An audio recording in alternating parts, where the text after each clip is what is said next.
Welcome to another episode of The Corner Booth, the official podcast of restaurantowner.com. Today, the restaurant industry is changing faster than ever. Learn from successful independent restaurant operators and other industry leaders as they share best practices that will help you engage your team, delight your guests, and grow your business. Welcome, everyone, to another episode of Corner Booth.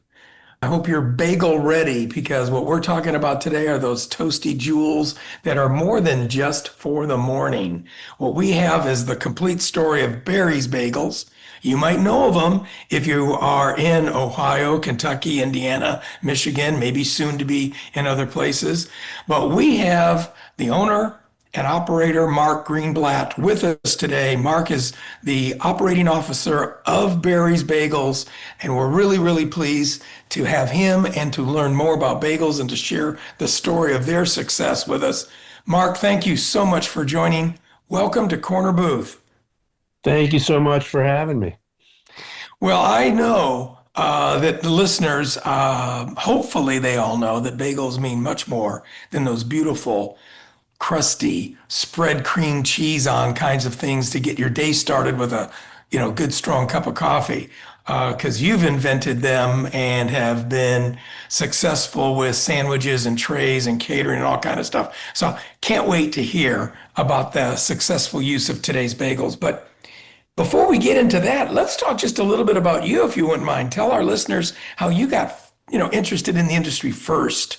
Maybe what was your early influence that made you decide that this was your business? Yeah, I'll be honest with you. I grew up in the business, crawling around bags of flour when I was little. We used to make the bagels in our main store when we were a tiny little shop back in 1972. We first opened. I didn't come around until 1977 when I was born. But yeah, crawled around the store, had a good time watching the bagels being made. It was almost like Willy Wonka's chocolate factory in my eyes. But, always had a little bit of an interest, but not a strong enough interest to get in the business. I honestly really wanted to become a veterinarian, but realized I didn't like blood. And Whoops. So that threw me off. That could be a problem. Pretty early in school there. But, worked a little bit in high school, in the stores and whatnot. But then my father, when I was away at school, became a little ill, and we didn't have a lot of people, didn't have a very deep bench at our main location. So I kind of went back and forth, helped out there, and then actually took a stronger interest in it and realized it was something I enjoyed, and I really enjoyed working with him. I know some father and sons do real well together, some maybe not quite so well together, but he and I had a great working relationship, and really hit the ground running from there and never looked back since.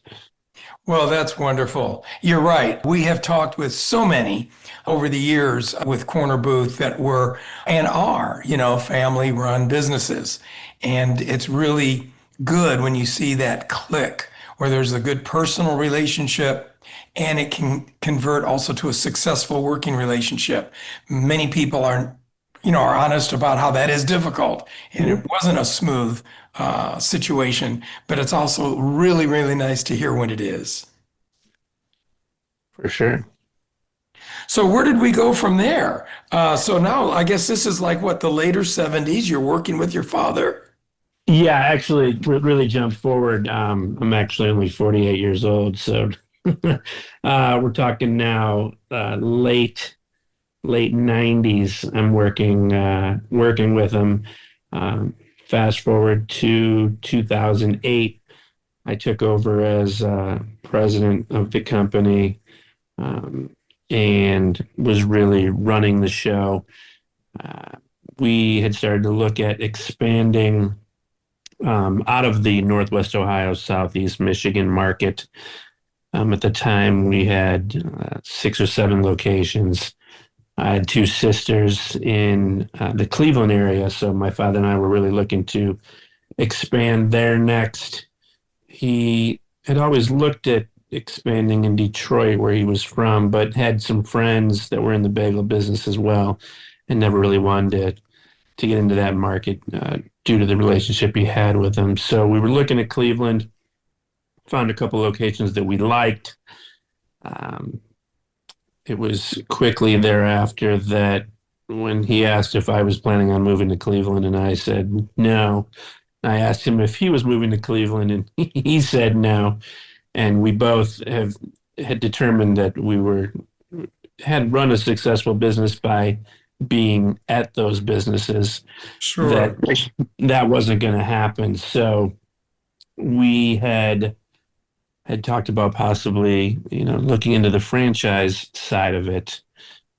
So fast forward, we're jumping ahead quickly, but in Good. about 2012, um, a friend of mine by the name of Jim Nussbaum had just got done working a successful franchise deal in the dental market and was looking for some stuff to do. And I asked him if he'd be interested in possibly looking at franchising with us. And he was. And we opened a store actually together, our first franchise modeled store in late 2013, my father, Jim, and I, and sold our first franchise location in Columbus, Ohio, Dublin to be exact, that ended up opening early 2015, but unfortunately my father passed away late 2014 and never got to see it come to fruition. Oh, yeah, that's a shame. So, real sorry to hear that, but especially since you had such a tight working relationship.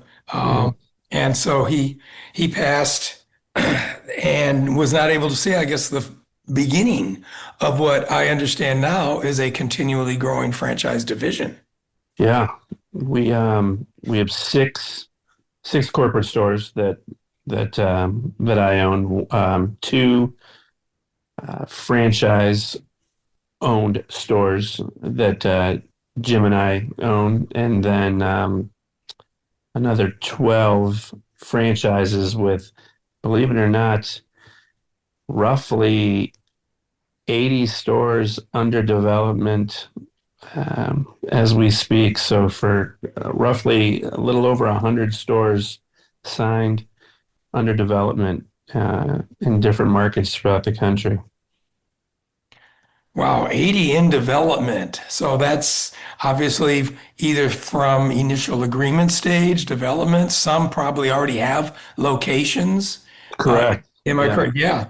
And so will those kind of expand out of where I know you are, Ohio, Michigan, Kentucky, and Indiana? Or are those sort of beefing up those already established markets? A little bit of both. Those particular markets are adding more locations. Um, we just we signed a rather large deal to go into the Dallas market for roughly 30 locations, Wow. another 20 locations in Iowa, Mm-hmm. working on a deal that is not yet established in North Carolina, but yes, the rest of the locations are beefed up in those current markets. You know, I ask that because I would love to have you explain a little bit about the obligation that you see from a franchisor to supporting a franchisee. And that's the reason why I've heard, from many who have done this, that they sort of like starting and in a geographic area Sure. that's established and then selling franchises in a relatively close surrounding area. And I'm always told, well, that's because it's a little bit easier for us to understand the market, the customer, and support our franchisee. So, when you take a much bigger step, and go further west, does that mean that I guess you're more confident in the support that can be given, the purveyor relationships that you can do, even with the distance? I'd love to have you explain that because trust me, there's a lot of listeners that are the small, independent, and I think they're fascinated by the trend in small companies that have successfully grown now through franchising. And so they're, probably very interested in whatever details you'd like to share about the support that's needed, how you select a market. Then maybe after that we'll talk a little bit about how you can properly select a franchisee. Yeah, absolutely. And exactly what you said before was our full train of thought. I guess we've been doing this now, the franchise aspect of it for a little over 10 years. Our whole thought was to kind of work sort of in concentric circles surrounding Northwest Ohio, where our name is the strongest. So working outward from there. So we were in Toledo, again, Northwest Ohio, Southeast Michigan. Then we ended up in Columbus, and then Cleveland, down into Dayton, then into Indianapolis. Let's see, Louisville, Kentucky, sort of working our way outward, places that we could get to, 3, 4, 5 hours quickly, be supportive. Our name recognition was strong, the brand was strong. And to be honest, a lot of those stores opened up. They were transplants from Toledo, word of mouth. We didn't do a lot of advertising. We've gotten the brand stronger, over the last 10 years, getting the word out, and it's grown further and further and further. And that's sort of how, in building those relationships, building the relationships, like you mentioned, with purveyors, getting the distribution centers out a little further. And now we've established a strong sort of, I guess, good set of bones that we can now work our way further out. We can have the conversations with a Dallas, Texas in general, the state of Iowa. We're talking to, North Carolina, like to get into Illinois.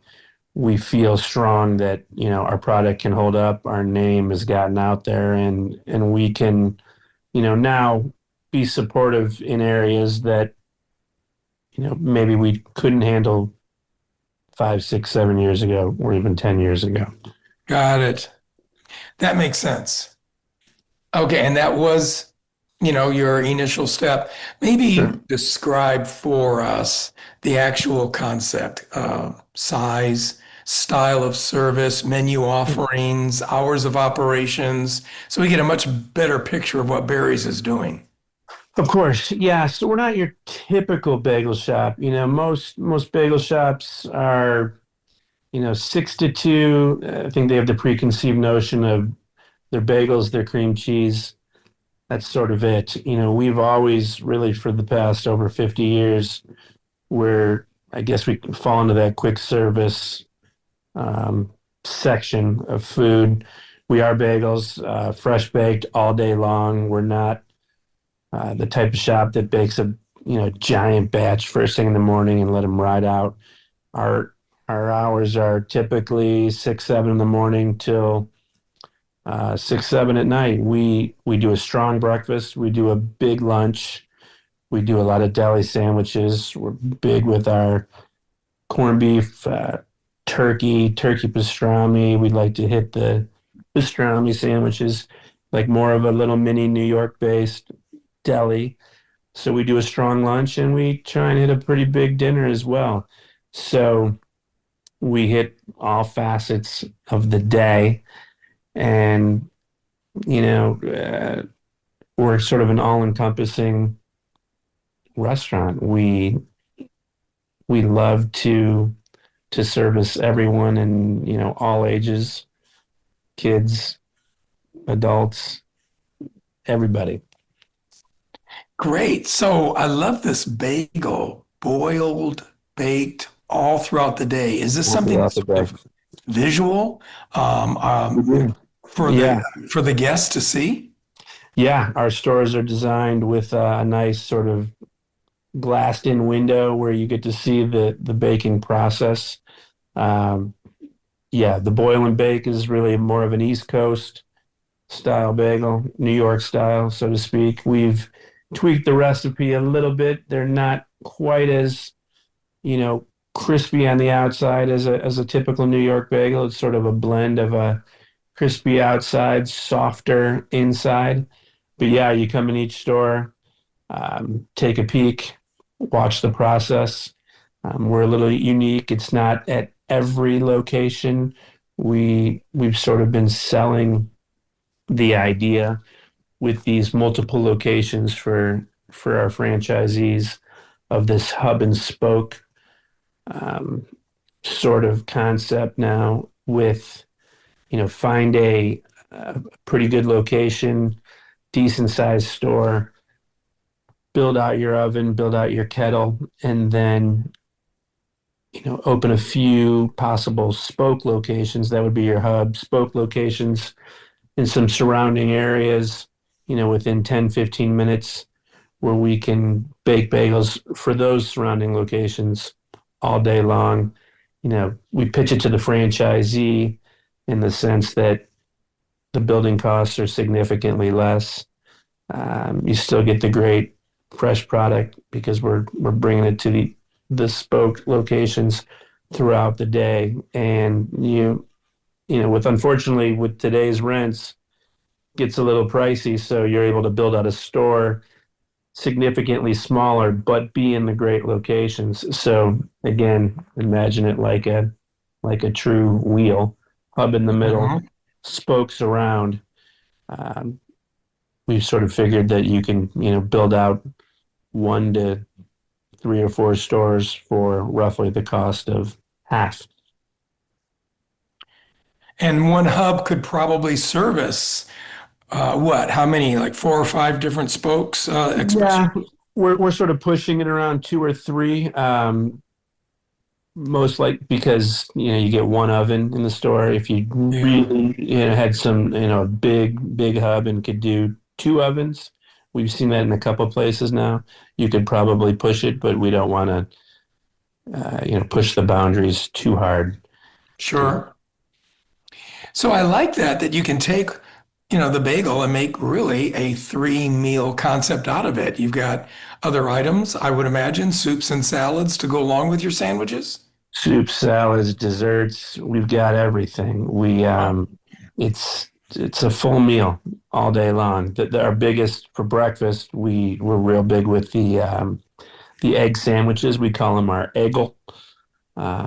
Cute little term we came up with. Real big with that. Obviously, our bagels and cream cheese are very popular too. We make about 6 or 7 uh, cream cheeses from scratch with a few rotating cream cheeses throughout the year. Mm-hmm. Got 16 different bagels that we make with again rotating bagels throughout the year. I got it. That It's sounds great to me. yeah, So you mentioned that the occupancy cost issue. I think every listener's nodding their head going, yeah, yeah, we're trying to live with how to get more production out of smaller stores because for some reason, um, even if the economy isn't growing, it seems like landlords are with their rent structures. no And so, doubt. what type of size units and seating capacity are your hubs and your smaller spokes? Yeah, for sure.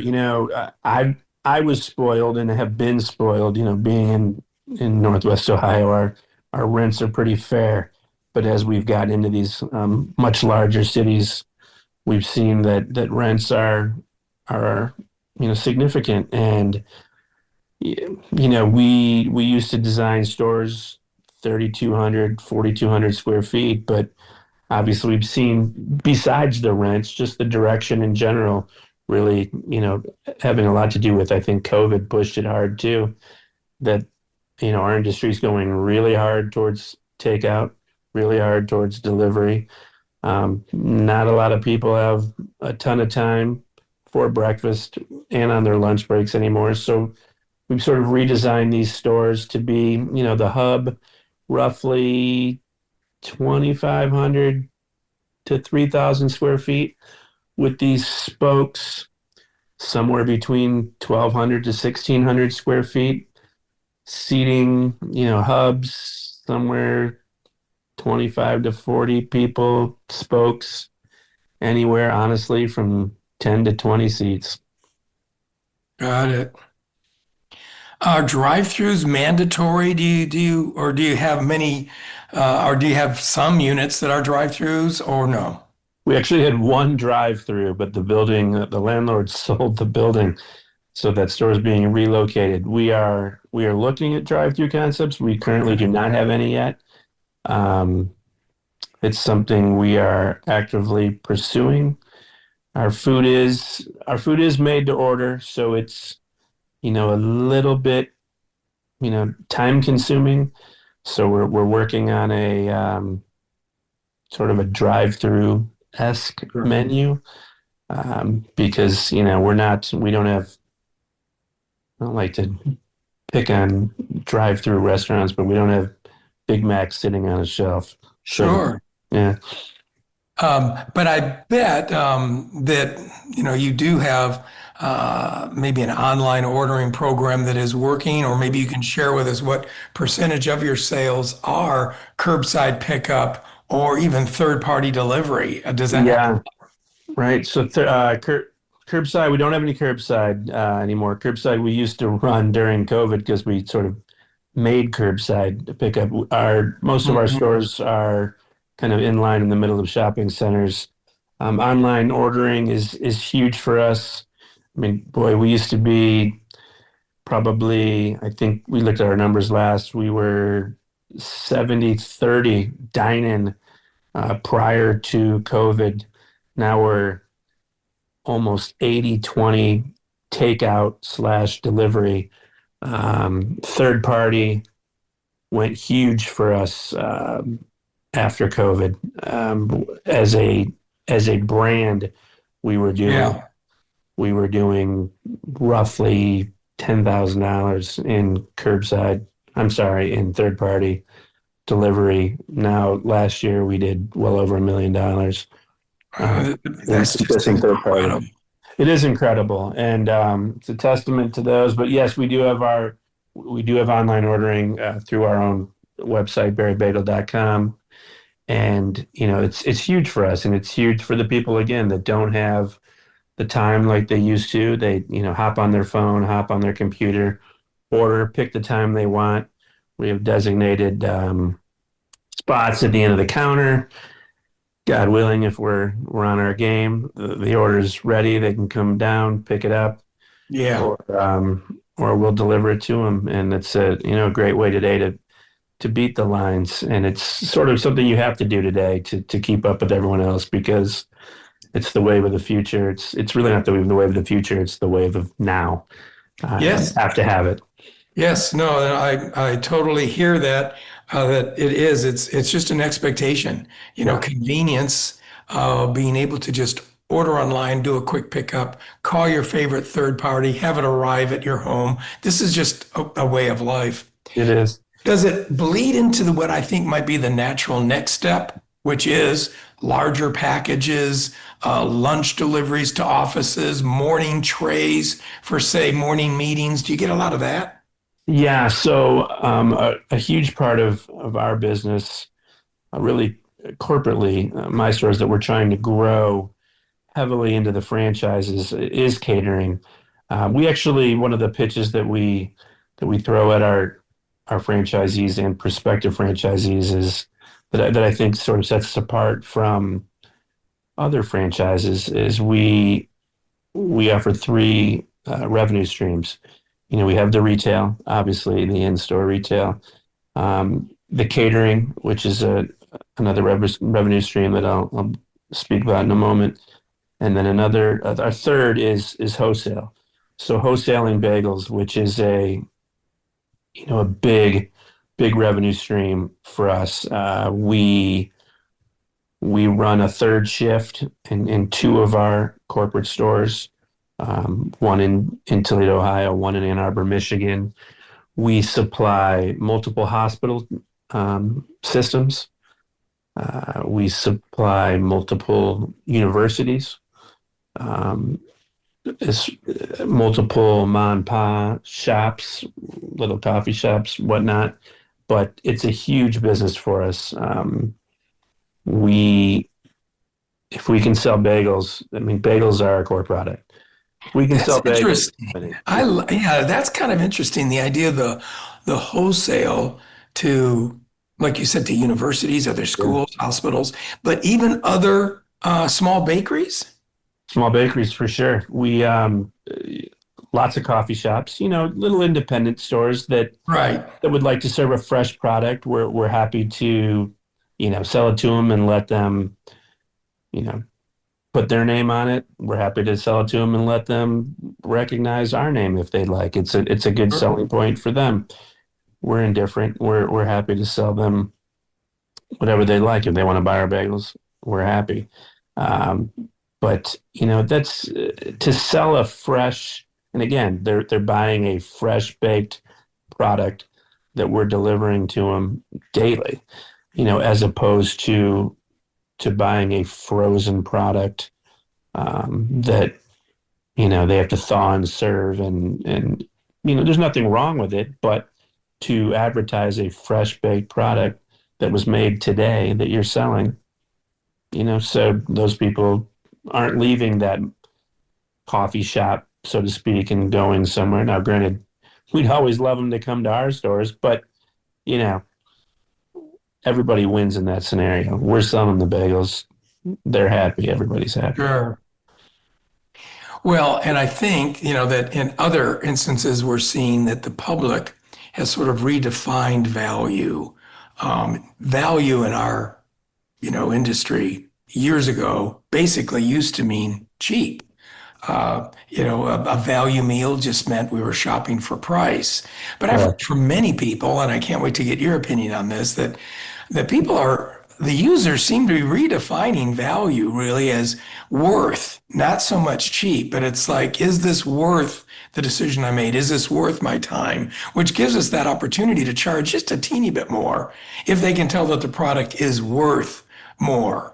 So maybe that's one reason why now, if a bakery, a coffee shop, or say a cafeteria in a hospital wants to say we've got better bagels, we have fresh bagels, we have to charge a teeny bit more than if they were frozen that we maybe bought from our wholesale delivery grocer. But maybe they're not getting the pushback and customers are willing to pay. Is that what you're seeing? Is that why it's working? 100%. And, yeah, like in a hospital system, again, they can advertise a fresh baked product with clean ingredients. Is that worth a little bit more to their customers, to their patients? They're happy to see it. Um, Getting back to, you had asked me earlier with the catering. Catering is a huge, our third revenue stream. And, it's not inexpensive. We have a huge niche with drug reps, and the drug reps, I think years ago, used to take all their clients out for big dinners and whatnot, and I think that got scaled back a little bit. Also, I think with COVID, everyone's allowances got scaled back, but we've sort of hit a kind of a fine niche that they're allowed to use us, and doctors are still impressed, and the nurses are still impressed by bringing in a meat and cheese tray from Bear Bagels. It's a little bit higher quality meats and not necessarily something that you would get in a deli at a grocery store. And they're happy about it and they can pitch it. And again, with our stuff, we're very large in, it's unfair, not unfair, but a little bit sad that we do a lot of catering with funeral wakes. It's a very big business for us, but Sure. it's when that time comes, unfortunately, it's a nice offering to the family, and it's again, like you said, of value. It's delicious, and the appearance is there, and it's high quality, and people are happy to spend on something that they know is good and will make everybody else happy to enjoy it. Well, I really appreciate the picture that you've painted for us, the size, the flow, the offerings, how it works, the three different revenue streams. I think we have a pretty good picture. And all I know is I'm hungry for an egel right now, even though Mm. it may not be breakfast hours. So I think, Yeah, we serve them all day long, by the way. well, there you go. And probably with a really good coffee program. I think that might be important. Are you proud of your coffee program too? We do, yeah. We have our own branded coffee. I'll be honest with you, I'm not a big coffee guy, but but Oh, everyone seems oh no. Oh, that's okay. I still like you. I'm not a big coffee guy, but everyone seems to enjoy our coffee, and they come in each day for it. I like it.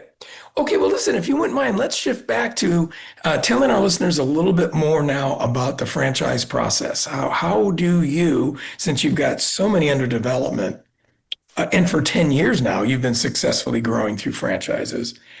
Um, how do you select a good franchise? And then after that, maybe you could talk about how do you provide what you feel they need to be provided? How do you have one training university kind of a thing, or do you do all of the work in the field? Love to hear that. Yeah, so you can inquire about franchising through our website, berrybagel.com. Okay. Yeah, we're pretty selective. We we would prefer and strongly prefer you to be an owner operator. Mm-hmm. I always tell people when they come in and they're inquiring about it, I tell people it's not a hobby.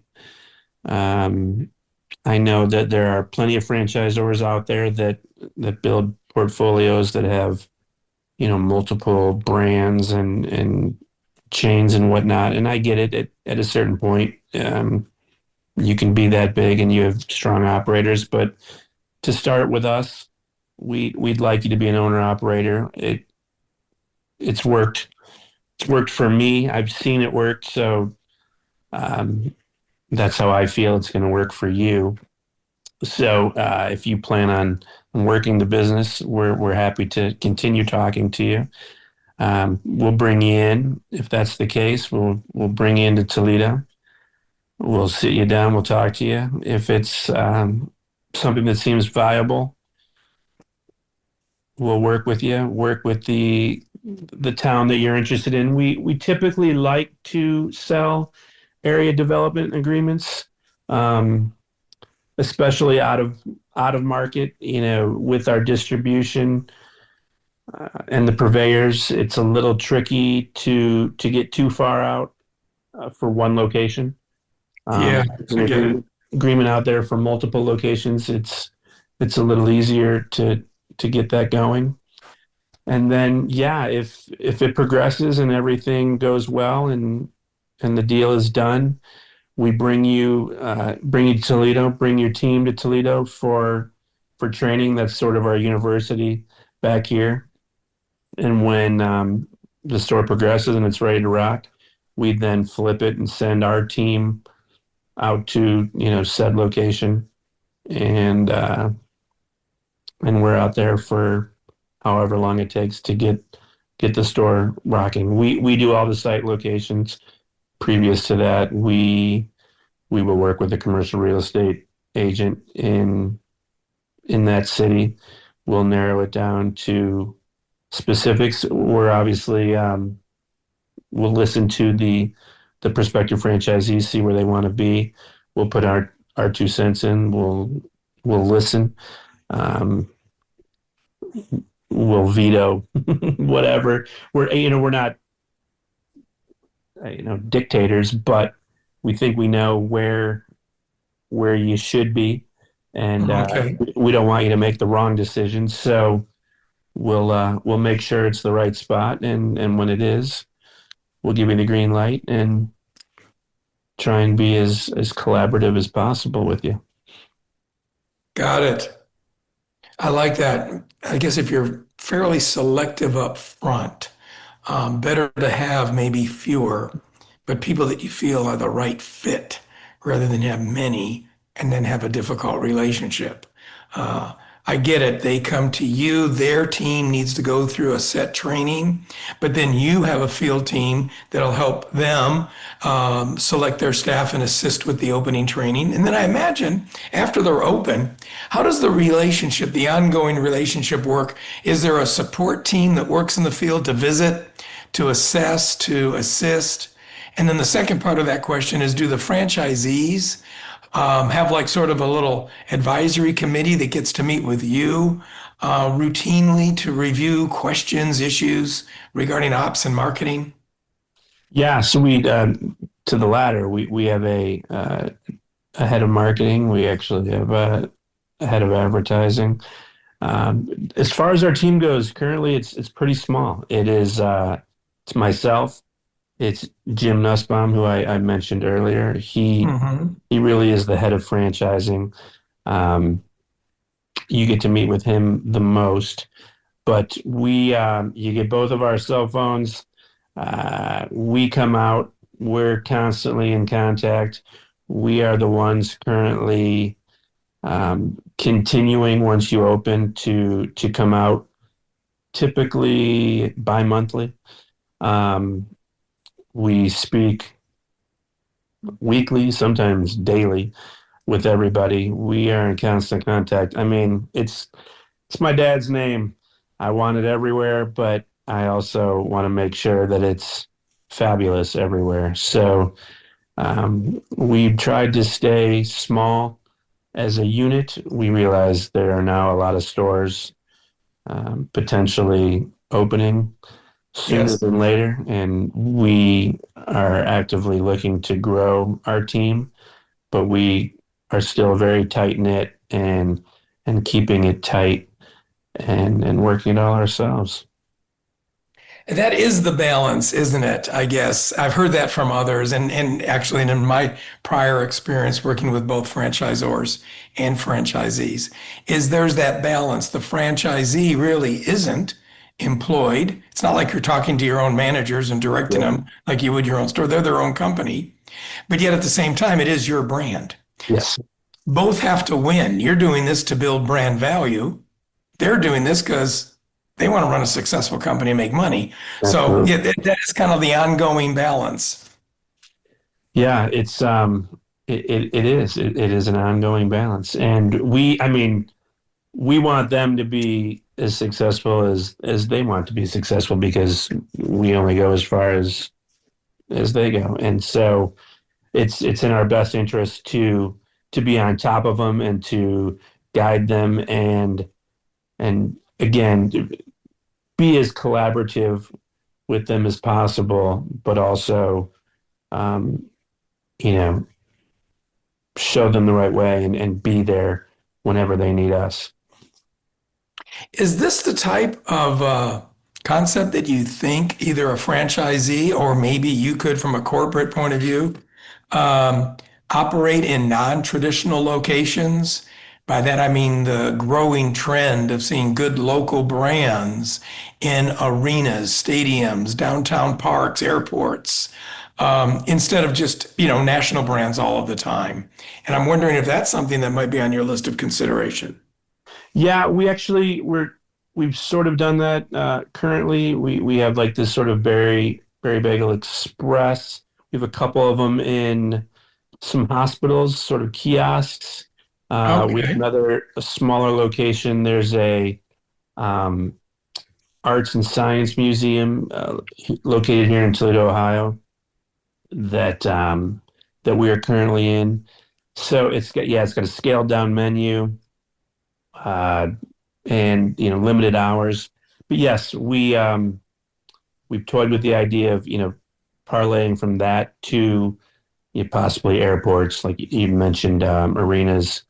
Yeah, that is it's totally scalable. We've sort of started with it and have inquired and have had people inquire about it, but have not gotten that far with it yet. But absolutely, it's we just sort of just shrink the concept. And how is the use of technology, sort of the growing use of technology, maybe impacting your units? Is there an improvement that you're finding with either gathering of information? Is technology maybe helping with marketing programs? Are you looking at technology to even interface with the guest, like kiosk ordering? I'm just wondering how that might be applicable to Barry's Bagels. Yeah, for sure. And we switched a couple years ago our POS system to Toast POS. I'm sure you've heard of it. They're pretty Yes, they're large very now. common today, boy. They're Everybody's very using them. common. I was a little hesitant at first because I've sort of seen them, they're everywhere, but they seem to be everywhere in sort of single unit restaurants. I hadn't seen them yet in multi-unit restaurants, but we made the jump. They've been fabulous and provide us more information that we possibly even know what to do with. But they've been great. We are actually toying with a couple of kiosks. One as a line buster, and one as coming in the store and being able to order catering for future.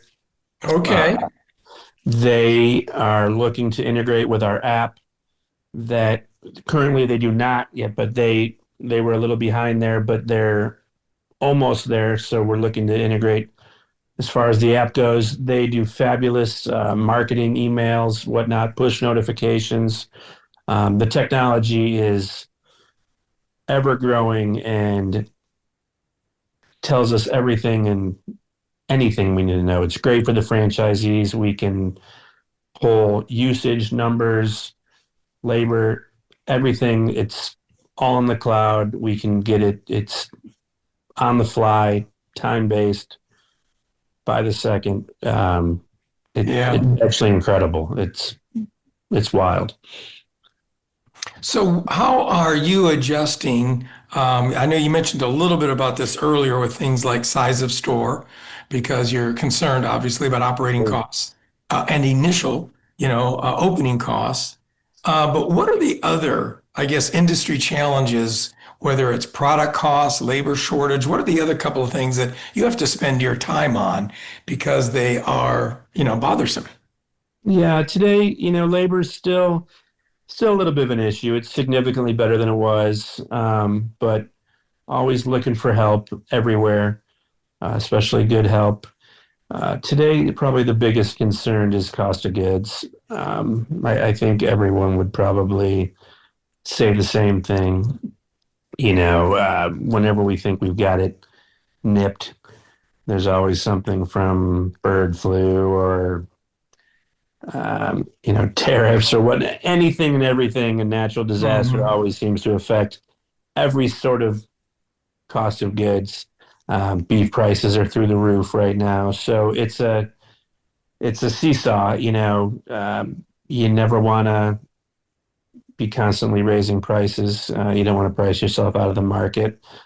But at the same time, you're running a business and you're not running a business to not make money. You want to be able to pay the bills. You want to be able to pay your labor. So that's the biggest challenge today is cost of goods, and we're constantly looking at it and constantly trying to figure out how to offset it any which way possible. Gotcha. And that you're right, that is our number one concern. I'm so pleased when I see some things going down. We had that issue, for a long time with dairy and eggs.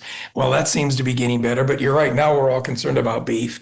And maybe about the time we get a handle on that, who knows what it's going to be next. So, yeah, I hear you loud and clear. It's a number one concern. People from limited menus to full serve restaurants share that concern. But now, lastly, I want to put the crystal ball in front of you. And if you wouldn't mind just kind of gazing in and telling us, with all the information you shared about your concept and what you're currently doing and where you are, what would we come to expect from Barry's Bagels in the short term? What are we going to be seeing, say, in the next 3 to 5 years? In the next 3 to 5 years, I think Don't hold me to it, but I think we're going to be pushing somewhere between 300 and 400 stores. I think we're going to have a decent part of the map covered, the map of of the United States. I think we're going to have a few international stores, and I think bagels are really, I don't want to say making a comeback because they've not really disappeared, but carbs every few years takes a hit, I think unfairly.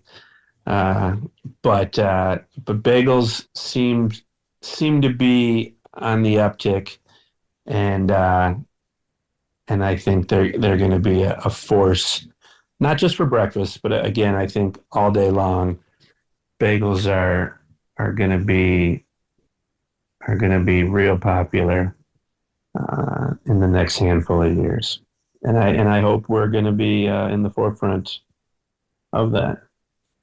Well, I am right there with you. Let me tell you something. As a number one carb guy, I am Mr. Bread and Pasta in my house. So I hope everything you said is right. Carb comeback could not come quick enough for me. They're great. I love it.